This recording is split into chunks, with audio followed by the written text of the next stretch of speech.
दादी तो बहुत छोटी थी ना, जी। तो दादी जी की जो लौकिक मदर थी उनको ऑलराउंडर दादी कहते थे, तो वो जाया करती थी। तो उस समय ये बाबा का ही सारा कार्य चल रहा था, दिव्य दृष्टि का। तो पहला पहला जो गुलजार दादी को साक्षात्कार हुआ वो श्री कृष्ण का था। जी। दादी पहचान नहीं पाई, देखा ट्रांस में, तो माँ ने रिकॉग्नाइज किया कि ये ट्रांस में गई है। आयु तो छोटी सी थी जी। बच्ची ट्रांस में गई है। जी। तो उससे पूछा तुमने क्या देखा? तो दादी ये नहीं कहते हैं कि मैंने एक श्री कृष्ण देखा, मैंने बहुत सुंदर एक व्यक्ति देखा जी। बड़ा अच्छा महल देखा जी। महल में वो व्यक्ति था, तो देवता देखा। तो ऑलराउंडर दादी का कौन देखा? तो वो उनको नाम भी नहीं आता था गुलजार दादी को। उस वक्त तो उतना नॉलेज भी नहीं होगा, छोटी थी ना जी। तो फिर ऑलराउंडर दादी ने बहुत सारे चित्र दिखाए जी।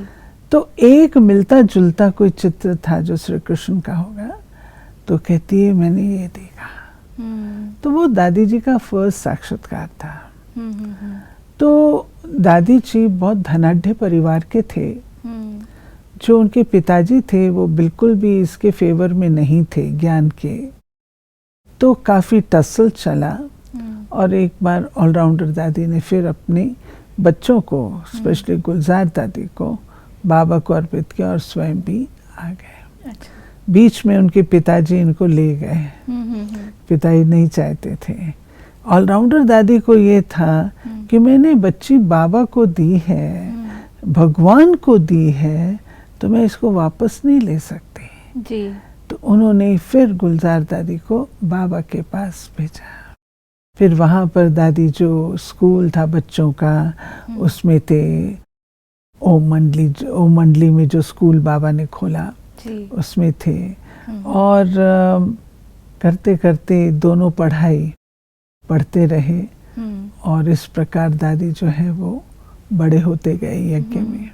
उनकी विशेषताओं की अगर मैं बात करती हूँ तो अभी जैसे सब बोलते हैं कि कुछ चीज़ें दादी में नेचुरल थी, वो बहुत सरल थी, इनोसेंट थी और कम बोलते थे, तो बचपन में भी वो वैसे ही थे या ये धीरे धीरे? हाँ, दादी बहुत शांत प्रिय थी। इनका बचपन का नाम शोभा था जी। और अगर आपने चित्र देखा हो तो दादी उसमें भी मेडिटेशन में बैठी हुई है, फ्रॉक पहने हैं, बाल खुले हैं और मेडिटेशन में बैठी है। वो जो मौन का अभ्यास किया ना दादी ने 15 दिन, उन 15 दिन में बहुत सारे राज खोले, जो हमारे इस ज्ञान के राज जिसको हम कहते हैं वो खुले। पहला था, एक बार जब 15 दिन की इस मौन में थे तो दीवार की जो मुंडेर होती है उस पर बैठे थे, और लोग भी बैठे थे।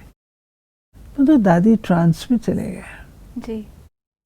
बच्चा तो अपने आप कुछ नहीं कर सकता ना, जरूर ईश्वरीय अनुकंपा है, जरूर बाबा ने ही उनकी रस्सी खींची होगी जी। तो दादी ट्रांस में जब गए तो वापस आए तो मम्मा ने पूछा तुम कहाँ थी, कहाँ गई, तुमने क्या देखा? तो दादी कहती है मैंने बाबा ऊपर देखा। अच्छा, ब्रह्मा बाबा। तो समझ नहीं आया, ये बाबा तो यहाँ है, ऊपर कैसे होगा?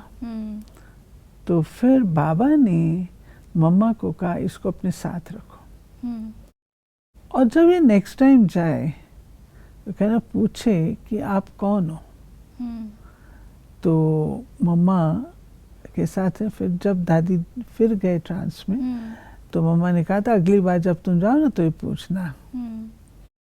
तो ये पूछा तो उत्तर मिला संपूर्ण मूर्ति। ओके। ऊपर वाले ने कहा संपूर्ण मूर्ति। संपूर्ण मूर्ति आके इन्होंने बता दिया। अब बाल बुद्धि तो इतना विस्तार नहीं कर सकती है जी, तो बता दिया। तो बाबा समझ गए कि ये मेरा पुरुषार्थी जीवन है और वो मेरा संपूर्ण जीवन है, संपूर्ण लाइफ है, मुझे ऐसा बनना है। कैसा था ऊपर वाला? बहुत चमकीला था, बहुत ब्यूटीफुल था, बहुत शक्तिशाली था, बहुत आकर्षक था। तो दादी को जैसे कि अपने शब्दों में दादी ने चीज़ों को वर्णन किया। तो बाबा समझ गए कि मुझे पुरुषार्थ करके ऐसा बनना है। ऐसे ही और भी कई राज जो अपने इसके हैं यज्ञ के, ज्ञान के, वो उन्होंने खोले ध्यान के द्वारा। वंडरफुल बात है। अगर देखा जाए तो आम आत्माओं के लिए तो ये बहुत ही वंडरफुल बात है। जब दादी का ट्रांस का पार्ट शुरू हुआ, उसके बाद जब दादी बड़ी हुई और ब्रह्मा बाबा गए, तो जब दादी के तन में बाबा आना शुरू हुआ तो दादी की स्थिति कैसी थी? क्या उन्होंने पहले से अपने आप को प्रिपेयर कर रखा था? मैं आपको बताती हूँ। जब दादी छोटे थे तो बाबा पत्र लिखते थे ना जी। तो दादी एक दिन उनके साथ बैठे हुए थे तो बाबा ने कहा, बच्ची जैसे बाबा के लाल अक्षर पढ़ कर के भाई लोग खुश होते हैं, एक दिन आएगा तुम्हारे पत्र पढ़ कर के भी लोग बहुत खुश होंगे। ये वरदान दिया बाबा ने जी। दूसरा बाबा ने कहा, बच्ची तुम्हारे नैन बहुत सेवा करेंगे। एक दिन दादी समझा रहे थे किसी को तो मम्मा वहाँ से निकली। बहुत पुरानी बात है, ट्रांस में जब दादी कराची में थे, हैदराबाद सिंध में थे, तब की बात है। दादी किसको समझा रहे थे, मम्मा वहाँ से निकली तो मम्मा कहती, इतना मीठा आवाज़ किसका है, कौन समझा रहा है? तो कहा कि ये गुलजार समझा रही है। तो मम्मा ने कहा, इसकी वाणी बहुत सेवा करेगी। तो ये तीन चीज़ें उपलब्ध हुई वरदान के रूप से। तो ट्रांस का पार्ट तो था ही दादी का। मैं बताना चाहूँगी रथ बनने से पूर्व की बात। दादी इतने क्विक मैसेंजर थे, मेरी आंखों देखी बात है। मधुबन में हम आए हुए थे, बाबा गद्दी पे बैठे थे, साकार बाबा, मैं बिल्कुल सामने बैठे थे। गुरुवार का दिन था, संदेशी भोग लेके जाती हैं, गुलजार दादी भोग लेकर के जा रहे थे। बाबा ने कहा, बच्ची गो सून एंड कम सून, तो जाओ और तुरंत आओ, भोग लगाओ और आओ। 3 मिनट का रिकॉर्ड होता है ना जी। गीत बजा, चली कौन से देश गुजरिया तू सरधज। उन दिनों दूसरे गीत नहीं थे जी जी जी। तो रिकॉर्ड बजा और दादी गए, बाबा को भोग लगाया, रिकॉर्ड खत्म होते होते वापस भी आ गए। 3 मिनट, इतने क्विक। क्यों? दादी की बुद्धि क्लियर थी। जो बात आपने नेचुरल वाली पूछी ना, बुद्धि बहुत क्लियर थी और नेचुरल उनका साइलेंस का अभ्यास था। तो जिसका साइलेंस का अभ्यास होता है उसकी कंसंट्रेशन बहुत अच्छी होती है। प्लस उन्हें सांसारिक बातों का भी ज्यादा ज्ञान नहीं। हाँ, डिटैच्ड, एकदम दादी डिटैच हो जाते थे और शरीरी सेकंड में हो जाते थे। कोई दादी को मुश्किलात नहीं आती थी। तो जैसे कि शिव बाबा ने इस रथ को तैयार किया, जैसे शिव बाबा ने ब्रह्मा रथ को तैयार किया वैराग्य आदि के द्वारा, ऐसे शिव बाबा ने जैसे इस रथ को भी साथ साथ तैयार किया। अब ये तो एक it was just taken unawares, no one expected कि भाई ब्रह्मा बाबा व्यक्त हो जाएंगे जी। No one expected. हम लोग सोचते थे हम लोग एंड तक रहेंगे, जाना ही नहीं, किसी ने जाना ही नहीं है। जी जी जी जी जी। लेकिन ये घटना घट गई। अव्यक्त का भी पार्ट होगा बाबा का, ये किसी घट ने नहीं गई, सोचा था। घट गई। अब दिव्य दृष्टि से जब गुलजार दादी वतन में गए, और बातें मैं छोड़ देती हूँ, लेकिन जब गुलजार दादी वतन में गए, बाबा को कहा, बाबा बहुत सारे प्रश्न उठ रहे हैं, तो उन प्रश्नों के उत्तर आप देंगे। बाबा ने कहा, बच्ची, बाबा सब प्रश्नों के उत्तर देंगे। और बाबा ने उनको दृष्टि देते देते जैसे गुम कर दिया और बाबा स्वयं उनके तन में यहाँ पर आ गए। उनको पता ही नहीं है। तो दादी सुनाते थे, मेरे को ऐसे लगता था जैसे बहुत दूर साइलेंस में बैठी हुई हूँ। तो बाबा उनके तन में आ गए। ये 21 जनवरी की बात आए। बाबा ने मुरली सारी चलाई, सारा सिस्टम सेट किया, जो क्वेश्चन थे उन सब क्वेश्चंस के आंसर्स दिए। और जब बाबा वापस गए तो फिर दादी को इमर्ज किया बाबा ने। तो दादी ने कहा, बाबा आप वो प्रश्नों के उत्तर देने वाले थे। तो बाबा ने कहा, बच्ची, मैं सब काम करके आया हूँ। अच्छा। और सब बता के आया हूँ। और बाबा ने उनको वापस भेज दिया। ये उनका फर्स्ट था। और जब दादी को पता चला कि उनके तन में शिव बाबा आ रहे हैं तो उनका रिएक्शन कैसा था? कुछ नहीं, ये दादी की बहुत बड़ी विशेषता थी कि दादी बहुत ही नम्र स्वभाव के थे, ईगोलेस, निरहंकारी थे, जरा भी नशा अभिमान नहीं था। क्योंकि बाबा को ऐसा रथ चाहिए था जो बाबा के गुणों को दिखा सके। बिल्कुल। अगर बाबा के गुणों को रथ नहीं दिखा सकता तो वो नहीं बनेगा ना। बिल्कुल। बाबा कैसे अपने आप को स्पष्ट करेगा? जी। टेढ़े बांके के द्वारा तो नहीं कर सकता। तो बाबा ने जैसे इस आत्मा को तैयार किया हुआ था। दादी में बहुत ब्यूटीफुल गुण थे। मतलब देखा जाए तो वो एक कंप्लीट मॉडल थी जिन्होंने पूरा अपना जीवन सरेंडर कर दिया, अपना तन भी, मन दादी भी। ज्ञान की देवी थी। नंबर 1 भाषण करने वाली, ज्ञान का मनन चिंतन करने वाली जी। नंबर 1 ट्रांस मैसेंजर थी। No one can come up to her level. उतना ही अच्छी रीति से बाबा की बात को कैच करके लिखती भी थी, एक्यूरेटली।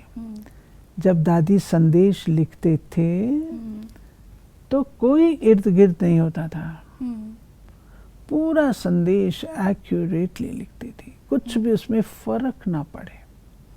Exactly, full concentration. हाँ, क्लियर बुद्धि, कैचिंग पावर अच्छी, ज्ञान युक्त बुद्धि, और फिर मीठा, मधुरता थी जी। सरलता थी, नशा नहीं था, निर्माण थी। तो ये निमित्त भाव जी। निमित्त भाव, मैं निमित्त हूँ। बाबा ने खुद बैठ करके दादी की महिमा की है। इसके अंदर समाने की शक्ति है, पवित्र है, सरल बुद्धि है। कितनी महिमा की बाबा ने। तो बाबा ने जैसे इनको तैयार किया तो बाबा ने ही इनको आगे गाइड भी किया कि कैसे तुमको रहना है। उनके जीवन के पुरुषार्थ की बात करें तो दादी खुद के जीवन में क्या मतलब ऐसा विशेष करती थी? दादी जो बातें बाबा मुरली में समझाते हैं, दादी सिर्फ उनको प्रैक्टिकल में करती थी। दादी लिखते भी थे? दादी की डायरियाँ हैं। दादी मुरली से पॉइंट्स लिखते थे, भाषण के पॉइंट्स लिखते थे। वो डायरीज अवेलेबल हैं। दादी बहुत लिखने पढ़ने की शौकीन थी और पढ़ाती भी अच्छा थी, स्वयं भी अच्छा लिखती थी। तो इस प्रकार से दादी के अंदर ये सब स्वाभाविक गुण थे। और स्वाभाविक गुण होने के कारण से तो उनको कोई एफर्ट नहीं करने पड़ते थे। मेहनत कर रहे हैं, पुरुषार्थ कर रहे हैं, एक्स्ट्रा योग लगा रहे हैं, एक्स्ट्रा ये। No, I have not seen. दादी फुल अटेंशन रखती थी हर बात पर। बाबा ने मुरली में पढ़ाया है ना, बाबा ने कहा है ना, जो बाबा ने कहा है वो मुझे करना है, इतना। बाकी और लोग तो बैठ करके घंटों योग में बैठेंगे, घंटों। दादी ऐसा नहीं करते थे। दादी ने हर बात को, बाबा की हर बात को अपनी लाइफ में इंटीग्रेट किया हुआ था। उसको जीवन का हिस्सा बनाया हुआ था तो आपको ऐसे लगे ये दादी ने पुरुषार्थ करके ये किया। आपके जीवन की जब बात करते हैं दीदी, आप भी बचपन से दादी से जुड़े हुए हैं, तो जब आप पहली बार दादी से मिले तो आपका अनुभव कैसा था? मैं स्कूल कॉलेज पढ़ती थी, अपने पेरेंट्स के साथ आती थी और गर्मी की छुट्टियों में मधुबन ही आते थे जी। तो क्योंकि पेरेंट्स ज्ञान में चलते थे तो हम बच्चों का भी दादियों के साथ अच्छा नज़दीक का संबंध बच्चे के रूप से था। लेकिन मुझे वो कॉन्शियस रिमेम्बरेंस है कि जब दादी मेरी उंगली पकड़ करके, मैं कॉलेज में थी, अच्छा, मेरी उंगली पकड़ करके मुझे नखीले घुमाने ले चलती थी। सिर्फ दादी और मैं तो बहुत छोटी थी, दादी तो बहुत बड़े थे। तो दादी रास्ते में मेरे से पूछा करती थी तुम्हारी एम क्या है, तुम क्या करना चाहते हो, आदि आदि। फिर दादी बातचीत करती थी और हम लोग नकी लेक में एक जगह होती थी धोबी घाट उसको कहते थे, तो शाम के टाइम पर वो क्लीन होता था तो हम लोग वहाँ जा कर के बैठ जाते थे। फिर दादी कहते थे अच्छा चलो थोड़ी देर बाबा को याद करते हैं, ऐसे अच्छी अच्छी बातें करके फिर ऐसे दादी मेरे को ले चल। तो मेरे को उस समय सच पूछो तो मुझे उस समय कुछ ये नहीं था कि क्या, लेकिन मुझे इस बात की पूरी याद है कि दादी मेरे से सवाल पूछा करते थे, माना जैसे उनकी नज़र पड़ी मुझ पर कि इस आत्मा को हमने बाबा का बनाना है। उस भाव से दादी जी बात करते थे और मैं भी फ्रीली बात करती थी उनसे, जो भी बात होती थी दादी पूछते थे सारा दिनचर्या कैसे होती है, क्या करते हो, कॉलेज में क्या पढ़ते हो, आदि सब पूछते थे, सारी बातें बताए। तो वो जैसे दादी की जो रूहानियत थी, दादी की जो मिठास थी, वो बहुत मुझे प्रिय लगती थी। ये इस समय मैं यूं कह रही हूँ कि मेरे से कुछ समय बाद किसी ने पूछा सबसे अच्छी दादी तुम्हें कौन लगती है, मैंने कहा दादी गुलजार। मुझे नहीं पता क्यों मैं तो स्टूडेंट थी जी, अब तो सेंटर पर भी नहीं थी, लेकिन मेरे मुख से ये निकला था, आज मुझे इस समय याद आ रहा है जी। और उसके बाद तो फिर जब पढ़ लिख करके आई यज्ञ में तो ये मेरा भाग्य रहा कि मुझे दादी के साथ, उनके साथ तो क्या, उनके संरक्षण में, उनकी छत्र छाया में सब कुछ सीखने का मौका मिला। वो आपके टीचर, आपके गुरु भी बने, आपको अंग संग रखा, आपको गाइड किया और काफ़ी सेवाएं भी की हैं दादी ने आपके साथ। दादी ने, हमने दादी के साथ की है, हमने दादी से सीखा है। दादी के साथ हम लोग पैदल पैदल जाते थे जी। उन दिनों हमारे पास कार्स नहीं होती थी। मैं ये बताना चाहूँगी कि जो VIPs की सेवा का बीज है वो हमारी दादी जी ने डाला है। जगदीश भाई और दादी गुलजार होते थे जी। तो डॉक्टर राधा कृष्णन जी को जी। सबसे पहला मेमोरेंडम दिया जी। हमारे रजौरी गार्डन की जो ज़मीन थी वो सरकार ने एक्वायर कर ली थी, वो किसी ने दी थी, बहुत सिंपल पीपल। एक हलवाई था जी। और एक टेलर था। अच्छा, उन्होंने वो ज़मीन उस समय दी। ओके। आज कितना बड़ा जी। बिल्डिंग है वहाँ पर। तो वो ज़मीन सरकार ने ले ली। ये जो बात बाबा कहते हैं ना कि अगर हमको देंगे तो हम 10 वर्ष के अंदर भारत को स्वर्ग बनाएंगे, ये उस समय की बात है। दादी और जगदीश में मेमोरेंडम ग्रुप ले गए थे, मेमोरेंडम दिया था, परंतु वो ज़मीन हमको मिली नहीं उस समय। अच्छा। उन्होंने दी नहीं। अच्छा। बहुत साल बाद, अब दादी के मन में था, तो बहुत साल बाद जब पांडव भवन बना तो वहाँ पर एक वकील आए, लाल चंद्रवंश, जो कि बहुत प्रसिद्ध वकील थे जी। क्लास के स्टूडेंट थे। एक दिन दादी कहती है, लालचंद भाई, हमारी एक ज़मीन है जो सरकार ने ली हुई है, जी। और हमको मिली नहीं है।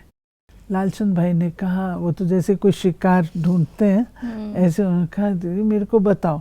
फिर वो पूरी फाइलें वगैरह, लंबी कहानी है, लेकर, क्योंकि वंडरफुल बात ये थी वो ज़मीन पहले मम्मा के नाम पर, अच्छा, अब मम्मा है नहीं, फिर उसके बाद ये ट्रांसफर बाबा के नाम पर, बाबा साकार नहीं है, तो बहुत डिफिकल्ट पोजीशन थी, but he was also very capable, he was able to pull out. तो आज वहाँ पर जो सबसे बड़ा केंद्र अगर मैं कहूँ जो रिंग रोड पर है, वो हमारा रजौरी गार्डन है, और दादी गुलजार ने उसको, तो सेवाएं वीआईपीज की, मिनिस्टर्स को मिलना, औरों को मिलना, प्रेसिडेंट, ये सब दादी जी ने शुरू किया था। तो फिर जब मेरे को मौका मिला, मैं दादी के साथ रहना शुरू की, तो फिर दादी जी मेरे को अपने साथ लेके जाते थे, ब्रिजन भाई जाते थे, ब्रिजन भाई स्कूटर पर जाते थे, और हम दोनों ऑटो में जाते थे, और उस एरिया में वहाँ पे ऑटोज नहीं जा सकती थी। अच्छा। तो हम लोगों को, क्योंकि वो केवल, क्योंकि रॉयल एरिया था वो, लुटेन दिल्ली जिसको कहते हैं, तो उसमें आजकल तो ऑटोज चल रही हैं, उस समय नहीं चलती थी, बहुत दूर से लेनी पड़ती। तो बहुत सारी सेवाएं दादी जी के साथ चल करके, जो रामलीला ग्राउंड की बात है, अगर मैं दादी जी की बात बताऊं, तो रामलीला ग्राउंड 73 में हम लोगों ने बहुत बड़ा मेला वहाँ ऑर्गेनाइज, पहला मेला, और बहुत बड़ा, सारे भारत के भाई बहनों ने मिल करके किया था। तो उस ग्राउंड में एक जब सरकार देती है तो एक क्लॉज होता है कि ये ग्राउंड आपको दिया जाता है, परंतु अगर सरकार को जरूरत पड़ी तो वो ले लेगी। तो ऐसा ही हुआ, हम लोग मेला लगा रहे हैं, उन दिनों लेबर भी नहीं होती थी, हम लोग अपने हाथ से ही सारे काम करते थे, सब काम अपने हाथ से करते थे, मेला लगाने का। काफ़ी कुछ हो चुका था काम, सरकार की लेटर आ गई कि रशिया का प्रेसिडेंट आ रहा है। अच्छा। उन दिनों में से ब्रेजनेव होते थे, और भारत को चावल मिलता था वहाँ से। अच्छा। तो आ रहा है, तो अन्नदाता कहते थे उसको। उसका रिसेप्शन रामलीला ग्राउंड में रखना है, और हमको आया, आप इसको खाली करो। अच्छा, तुरंत। अब हम खाली कैसे करें, हमारे तो तन मन धन जो थोड़ा बहुत जो भी हमारे पास है वो हमने सब मिलकर के लगाया है। फिर गुलजार दादी हम लोग को साथ लेके, अन्य बहनों को कभी, जिसकी जब कभी भिन्न भिन्न जो पावर में थे उस समय, उनके पास गए, और करते कराते अंत में वहाँ पे दुर्गा जी की वो भी लगे, किसी ने राय दी कि आप दुर्गा जी की ये जो स्टॉल लगा रहे हैं उसको पहले तैयार कर लीजिए, ताकि वो मूर्ति स्थापित हो जाती है एक तरीके से। और इंदिरा जी ने अपनी सेक्रेटरी को भेजा, जाके देख के आओ। तो उसने जाके कहा वहाँ तो देवी जी स्थापन हो गई हैं, उसको अगर हम हटाएंगे तो बहुत खराब होगा। तो फिर हम लोग को वो ग्राउंड मिल गया। तो उसमें गुलजार दादी का बहुत बड़ा रोल था, और दादी जी ने, दादी सुनाते भी इसको बहुत अच्छी तरह थे कि कैसे ये ग्राउंड, और अखबारों में आया कि सरकार को इनके आगे झुकना पड़ा। अच्छा, मतलब कोई प्रॉब्लम आ जाती थी तो उसको भी वो बहुत अच्छे से, और दादी जब भी वीआईपी से मिलते थे तो दादी को योग में बहुत विश्वास था, तो वीआईपीज को योग का अभ्यास शुरू कराते थे। अच्छा। जैसे स्पीकर लोकसभा के होते थे डॉक्टर जीएस ढिल्लों, मुझे याद है अच्छी तरह से, बीडी जत्ती जी होते थे वाइस प्रेसिडेंट, और लोग होते थे। तो दादी जी उनको थोड़ा योग का अभ्यास शुरू कराते थे, और सब करते भी थे बहुत रुचि से, बहुत रुचि से, उनको बहुत प्रिय लगता था।